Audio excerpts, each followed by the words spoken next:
the next speaker, I give the floor to the distinguished representative of Pakistan and the president of the ECOSOC.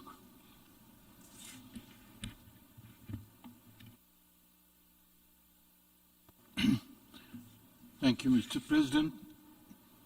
Mr. President, at the outset, I would like to applaud your leadership of the General Assembly in what have been the most extraordinary circumstances caused by the pandemic that we are all suffering. You, in your capacity as the leader of the General Assembly, have actually given life to the revival of multilateralism, about which we have all spoken on so many occasions. By ensuring the continuity of business, adapting the rules and arrangements, we have been able to keep the General Assembly and the United Nations alive and responsive to the needs of countries during these difficult times. Mr. President, Pakistan will contribute constructively to the work on the ambitious agenda which you have outlined today. As President of the Economic and Social Council, I look forward to working closely with you on areas where the mandates of our respective bodies converge and often overlap. I would like to underline that the central role of the General Assembly and the ECOSOC in resolving the world's most pressing issues and socio-economic development are critical at this time. First and foremost, we need to ensure equitable distribution of the COVID-19 vaccine, especially for developing countries. And we firmly support your endeavor to ensure that this is a vaccine for all.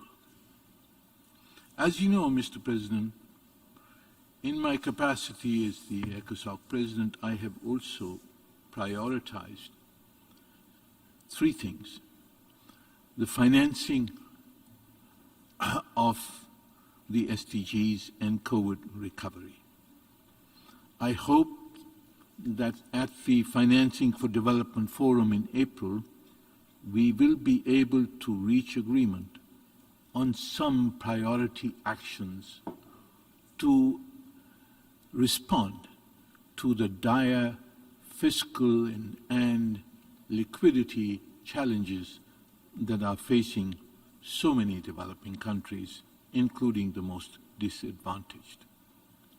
Secondly, I have focused on the generation of investment in sustainable infrastructure. This will affect 92% of the SDGs. And it is my hope that through consultations, we will be able to reach agreement on a UN-associated facility to accelerate sustainable infrastructure investment. And thirdly, on science and technology, which you have also mentioned, at the STI Forum, we should address the digital divide, and we should identify the technologies which will be most relevant to the achievement of the SDGs. Mr. President, in ECOSOC, there will be a few other events to which I would like to draw attention.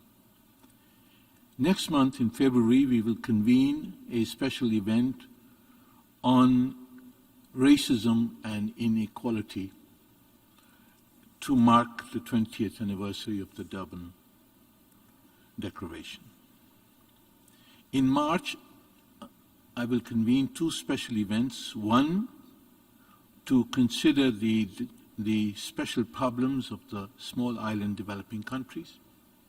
And second, to address the problems of the least developed and the landlocked developing countries. And as you are aware, Mr. President, pursuant to a General Assembly resolution, I will convene in consultation with you, Mr. President, a special segment during the upcoming forum on financing for development to follow up on the discussion of concrete steps towards a sustainable, inclusive, and resilient recovery.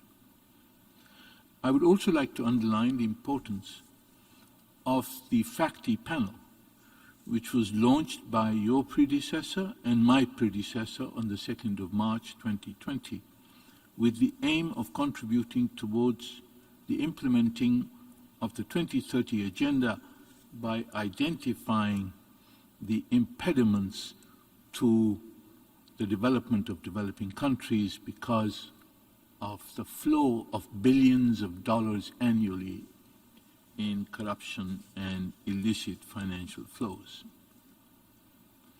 Finally, Mr. President, the COVID crisis has exacerbated the threats to international peace and security in several parts of the world. And I would like to recall that the mandate of the General Assembly incorporates Articles 10 to 15 of the UN Charter, designed to enable the Assembly to deal with international peace and security. And when the Security Council is unable to address a situation of a threat to international peace and security, the General Assembly has the responsibility, which it has exercised frequently in the past, to take up consideration of such issues.